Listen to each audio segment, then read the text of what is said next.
আমি কিন্তু এখন স্নানে যাব, কিন্তু আর কিন্তু তোমাকে নিয়ে বসে থাকতে পারবো না। এখন খেলে কিন্তু তোমাকে একা একা হাত দিয়ে খেতে হবে। যদি তুমি আরও খেতে চাও খেতে পারো আর এক টুকরো, কিন্তু তোমাকে হাত দিয়ে খেতে হবে। এ দেখো, দেখো তেল ওঠাটা কিন্তু হয়ে গেছে। এই যে ঢাকা দিয়ে দিলাম। নমস্কার, গৌরিস কিচেন অ্যান্ড লাইফ ডায়েরিসে সকলকে স্বাগত। আমি আজকে খুব সাধারণভাবে একটা চিকেন রান্না করব, কিন্তু এই চিকেনটা কিন্তু ভীষণই ভালো হয়। আর আমার হাতের এই চিকেনটাই সবাই বারবার করে খেতে চায়, বলে অন্য কোনো রকম চিকেনের থেকে তুমি এই চিকেনটা খুব ভালো রান্না করো। কিছুই না, আমি কিন্তু খুব সাধারণ কয়েকটা জিনিস দিয়ে, দেখো প্লেট এখানে আমি নিয়ে নিয়েছি দুটো তেজপাতা, একটুখানি সাদা জিরে, গোটা জিরে আর শুকনো লঙ্কা, আর এখানে প্লেটের মধ্যে এই একটা তোমার দারচিনি একটুখানি ছাল নিয়েছি, আর এই যে একটা এলাচ আর কয়েকটা লবঙ্গ। আমি কড়াতে সরষের তেল বসিয়ে দিয়েছি, ক্যামেরা তোমাদের ব্যাক করে দেখাচ্ছি। এই যে কড়াতে তেল কিন্তু আমার গরম হয়ে গেছে, অনেকক্ষণই বসিয়েছি আমি। এবার এতে দিয়ে দেবো আমি যে ফোড়নগুলো রেখেছিলাম, এই ফোড়নগুলো সবগুলোই দিয়ে দিচ্ছি এর মধ্যে, কারণ কড়াটা আমি অনেকক্ষণই বসিয়ে রেখেছিলাম। এটা ফ্রাই হয়ে গেলে এদিকে দেখো আমি এখানে বেটে রেখেছি ছোটো ছোটো 3টে টমেটো আর 2টো রসুন, ছাড়ানো রসুন, আর একটু 1 ইঞ্চি একটা আদার টুকরো। আর পেঁয়াজ কিন্তু আমি কোনো রকম বাটা পেঁয়াজ কিন্তু দেব না। এখানে দেখো আমি কিছু পেঁয়াজ এই যে কেটে রেখেছি। এই ফোড়নটা দেখো লাল হয়ে গেছে, এবার আমি এই পেঁয়াজগুলো এর মধ্যে দিয়ে দিচ্ছি। পেঁয়াজগুলো কিন্তু খুব কড়া কিন্তু ভাজবো না, হালকা ভাজা হলেই এর মধ্যে আমি চিকেনগুলো দিয়ে দেবো। আর এর মধ্যে দেবো হচ্ছে একটু জিরের গুঁড়ো আর একটু ধনের গুঁড়ো, আর শুকনো লঙ্কার গুঁড়োটা তোমরা দিতেও পারো নাও দিতে পারো, তবে আমি দেবো, এখন দেবো না, যেহেতু আমার নাতি আছে, নাতি খাবে, সেই জন্য শুকনো লঙ্কার গুঁড়োটা আমি একটু পরে ব্যবহার করব। আর এর মধ্যে দেবো আমি কয়েকটা কাঁচা লঙ্কা, তবে কাঁচা লঙ্কাও আমি কিন্তু এখন বেশি দিচ্ছি না, আমি 2টো কাঁচা লঙ্কা শুধু এর মধ্যে দিয়ে দিচ্ছি, কারণ আমার নাতি এর থেকে বেশি খেতে পারবে না। এই 2টো কাঁচা লঙ্কা দিয়ে দিলাম এর মধ্যে। এই লঙ্কাগুলো ভীষণই ঝাল, সুতরাং আর বেশি ঝাল হলে নাতি খেতে পারবে না। এই গ্যাসটা কমানো ছিল, গ্যাসটাকে আমি বাড়িয়ে দিলাম। পেঁয়াজটা একটু ভাজা হতে থাক। দেখো আমার আদা ভাজা কিন্তু হয়ে গেছে। এবার আমি এর মধ্যে এই পেস্টটা করে রেখেছিলাম, পেস্টটা দিয়ে দিচ্ছি। তোমরা চাইলে কিন্তু আদাটা কুচিয়েও দিতে পারো, অনেক সময় আমি আদাটা কুচি কুচি করে দিই, ছোটো ছোটো টুকরো করে দিয়ে দিই, সেটা কিন্তু ফ্রাই হলে কিন্তু খুব সুন্দর একটা সেন্ট আসে। ছোটো ছোটো আদার টুকরোগুলো মুখে পড়ে, ভীষণই ভালো লাগে। এটাও কিন্তু আমি খুব যে কড়া করে ভাজবো তা না। শুকনো লঙ্কার গুঁড়োটা কিন্তু আমি দেবো, কিন্তু আগেই বলেছি নাতির জন্য ওটাকে আমি স্কিপ করে গেলাম। তোমরা এই পর্যায়ে শুকনো লঙ্কার গুঁড়ো যোগ করে নিও। এটাকে একটু ভেজে নিয়ে দেখো এখানে চিকেনের মধ্যে আমি এই যে হলুদ লবণ দিয়ে রেখেছি, আর এখন খালি একটু জিরে আর ধনের গুঁড়ো যোগ করে নেব। কিন্তু মাংসটা কিন্তু একদম ফ্রাই হবে। এই যে একটু ধনের গুঁড়ো, আর অনেকটাই পরিমাণে মাংস, 2টো মুরগি রয়েছে। কড়াতে রান্না করতে পারবো কিনা জানি না, দেখা যাক। একটু ধনের গুঁড়োও দিয়ে দিলাম। হলুদ আমি যদিও দিয়েছি, তবুও ওই পর্যায়ে আমি একটু হলুদ দিয়ে দিচ্ছি। লবণটাও আমি দিয়ে নিয়েছি মাংসের মধ্যেই। হালকা একটু ভাজা হয়ে গেলেই এর মধ্যে মাংসটা ঢেলে দেবো। আর মাংসটা কিন্তু প্রথম অবস্থাতে আমি ঢেকে দেবো না, এটা জলটা শুকিয়ে গেলে তবেই মাংসটা ঢাকবো, কারণ মাংস ধোয়ার পরেও যতই তুমি চিপে নাও না কেন প্রচুর জল থাকে, আর জল শুদ্ধ ওইভাবে মাংস রান্না করলে মাংসটা সেদ্ধ হয়ে যায়, ফ্রাই হয় না, তাতে কিন্তু মাংসের স্বাদটা কিন্তু একদমই ভালো হয় না। এই যে পেঁয়াজটা কিন্তু এটা আদা ভাজা কিন্তু হয়ে গেছে, আর ভাজবো না। রসুনটাও মোটামুটি ভাজা হয়ে গেছে, রসুন আদা যেটা পেস্ট বানিয়েছিলাম, আর 2টো কাঁচা লঙ্কা দিয়েছিলাম এর মধ্যে, একটু টমেটো দিয়েছিলাম, সেটা কিন্তু মোটামুটি ভাজা হয়ে গেছে। আমি বেশি কড়া করবো না। এবার এই যে চিকেনগুলো দেখো যে রয়েছে, এগুলো কিন্তু এর মধ্যে আমি এখন তুলে দেবো, দিয়ে দিচ্ছি এরকম। হলুদ লবণ দেওয়া রয়েছে এর মধ্যে।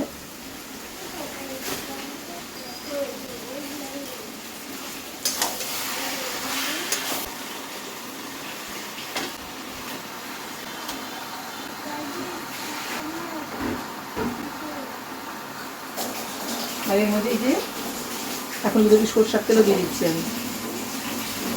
আগেই বলেছি এটা তেল ওঠা ওঠা ভাজা ভাজা মতো রান্না হবে।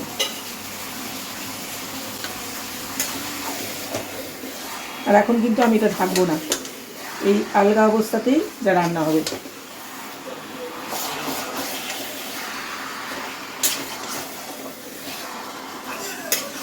আমি একটুখানি সস দেবো এর মধ্যে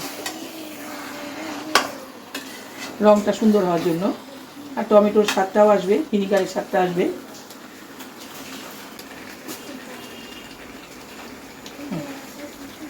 এইভাবেই কিন্তু আমি এটাকে ভাজা ভাজা করব। জলও দেবো না, একদম লাস্টে গিয়ে সামান্য একটু জল দিয়ে শুকিয়ে ফেলবো। আমার গরম জল করা রয়েছে এভাবেই কিন্তু। তবে আমি এটা একটু বড় উনুনে বসাই, এটাতে হতে অনেকটা টাইম লাগবে, মাংসের পরিমাণ অনেকটা। আমি এবার এই বড় উনুনটাতে বসিয়ে দিই।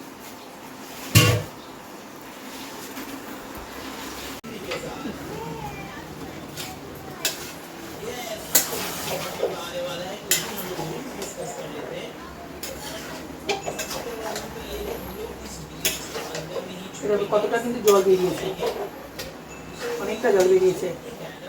এই বড় গাছটায় বসালাম, এই জলটা শুকালে তারপরেই কিন্তু আমি ঢাকবো। আর এই জলটা বেরোতে বেরোতেই ভাজতে ভাজতে আমার মাংস মোটামুটি হয়ে যাবে রান্না। লাস্টে জাস্ট একটুখানি জল দিয়ে ওই জলটাকে আবার ফুটিয়ে শুকিয়ে দেবো। আমার নাতির জন্য আমি লঙ্কা ছাড়া চিকেন তুলে নিয়েছি। এবার এর মধ্যে আমি দিয়ে দিচ্ছি এই যে লঙ্কার গুঁড়ো। এটা হচ্ছে শুকনো লঙ্কার গুঁড়ো, যেটা ঝাল হওয়ার সেটাই। আর এখানে একটু দেবো কাশ্মীরি লঙ্কার গুঁড়ো। এই আর কাঁচা লঙ্কা দেবো এর পরে, ঠিক নামানোর আগে।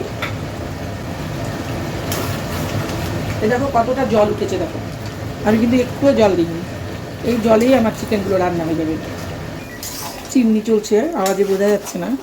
এ দেখো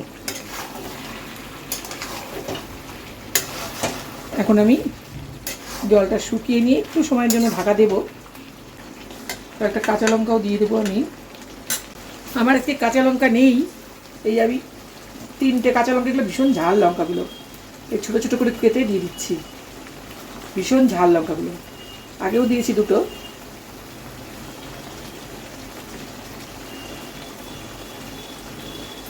এতেই আমার অনেক ঝাল হয়ে যাবে, খুব ঝাল আবার এরা খেতে পারে না। ঝালটা তোমরা তোমাদের পছন্দ মতন দিও। এইভাবে চিকেন রান্না করলে কিন্তু চিকেনটা ভীষণ টেস্টি হয়, ভীষণই ভালো হয়। একদম তেল ওঠা ওঠা হবে, আর ওইটা দিয়ে তেল দিয়েই মোছা মোছা করে ভাত, রুটি, পরোটা সবই খাওয়া যাবে। আর এই চিকেনটা হলে ভাত, চোর, ডাল বা অন্য কিছু কিচ্ছু দরকার নেই।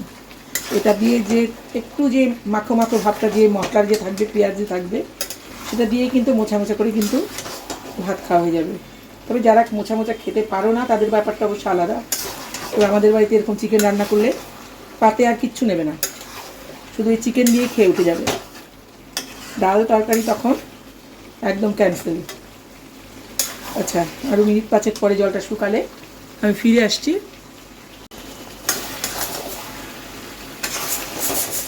দেখো জল কিন্তু দেখো মোটামুটি কিন্তু, এই দেখো দেখো দেখো কেটে যাচ্ছে। আর বেশিক্ষণ না, আর 5-7 মিনিট হলেই আমার চিকেনটা রান্না হয়ে যাবে। একটু চিকেনের ঝোল বসিয়েছি, আর একটা উনুনে নাতির জন্য প্রেসার কুকারে সিটি পড়ছে। তো এত কষা কষা দিয়ে ওকে দেবো না, আর ঝাল তো খেতেই পারবে না। মোটামুটি কিন্তু আমার হয়ে গেছে।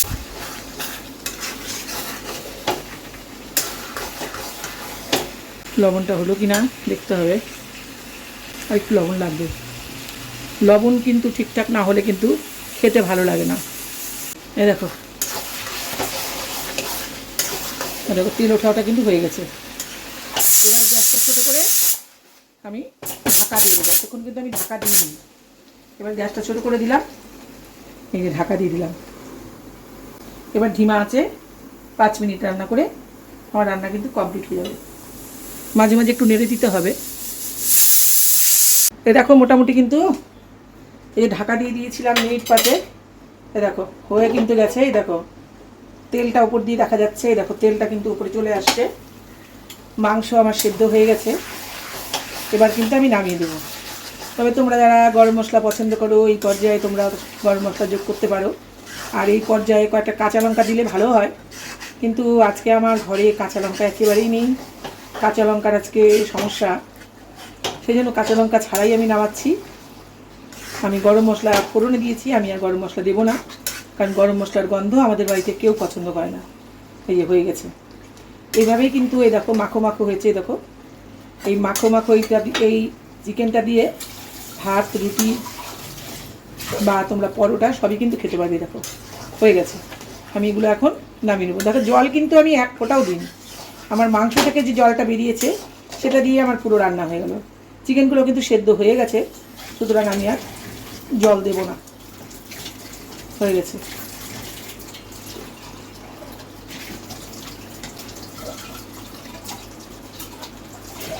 লবণ টবণ সব ঠিকঠাক। এবার আমি এগুলোকে নামিয়ে নেব। তোমাদের ভিডিওটা যদি ভালো লাগে তাহলে তোমরা সাবস্ক্রাইব করে আমার সঙ্গে থেকো, আর একবার হলেও এইভাবে তোমরা চিকেন রান্না করে দেখো, ভীষণই ভালো হয়। দেখো আমি কিন্তু বাটা মশলায় যে রসুন যেটা আমি বেটে দিয়েছি, রসুনটা না বেটেও তোমরা ওটাকে তেলের মধ্যে দিয়ে দিতে পারো, একটু থেতো করে নিও, ওটা আরও বেশি ভালো হয়।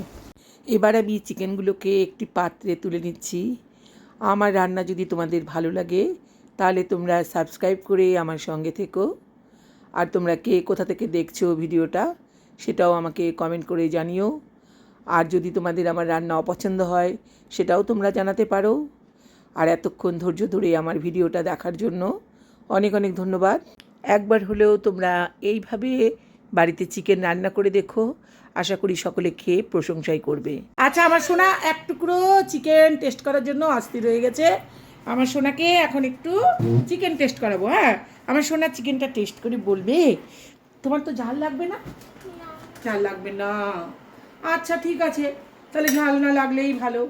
আমি তাহলে এই এক টুকরো নিচ্ছি তোমার জন্য। হ্যাঁ, তুমি তো এই যে সলিড পিস নিলাম। হ্যাঁ, তুমি খেয়ে কিন্তু বলতে হবে কেমন হয়েছে। হ্যাঁ, ফুটিয়ে ঠান্ডা করে দেবো। ও তাই, আচ্ছা আচ্ছা ঠিক আছে, ওখান থেকে বন্ধ করে দিব। ওখানে বন্ধ। তুমি তাহলে খেয়ে আমাকে বলতে হবে কিন্তু কেমন খেলে তুমি।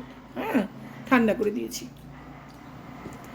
তুমি তো ঝাল খেতে পারো না, কিন্তু এরকম করে রসা কষা করে চিকেন করলে তো তখন বেশ খাও তুমি ঝাল। তখন তোমার ঝাল লাগে না বুঝি? তোমার ঝাল লাগে না তখন?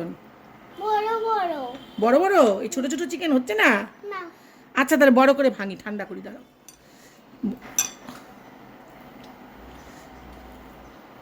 একটুখানি সেদ্ধ করলে হতো নাকি? না ঠিকই আছে। ভালো হয়েছে।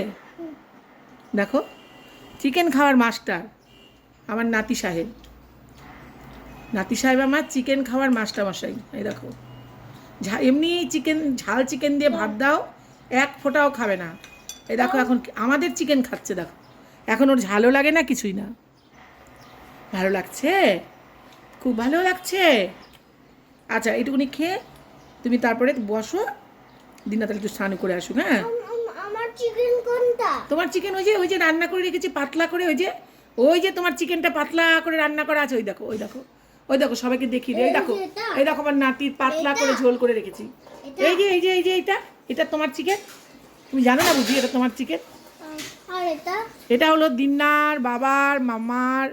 হ্যাঁ, আর তুমি এটাই খাচ্ছ, খাও। দেখো তাও খেতে পারলে তো ভালোই। আচ্ছা আচ্ছা খেতে পারবে তো খাও। দেখছো তো ঝাল চিকেন বলে এখন বলছে ও খেতে পারবে। টেস্টি হয়েছে না? আমি কিন্তু এখন স্থানে যাবো, কিন্তু আর কিন্তু তোমাকে নিয়ে বসে থাকতে পারবো না। এখন খেলে কিন্তু তোমাকে একা একা হাত দিয়ে খেতে হবে। যদি তুমি আরও খেতে চাও খেতে পারো আর এক টুকরো, কিন্তু তোমাকে হাত দিয়ে খেতে হবে। খাবে? দেবো? আচ্ছা তাহলে এইটুকুনি মুখে দাও, দেও। হ্যাঁ নাও, তুমি জল খেয়ে উঠে যাও। ঠিক আছে, টাটা।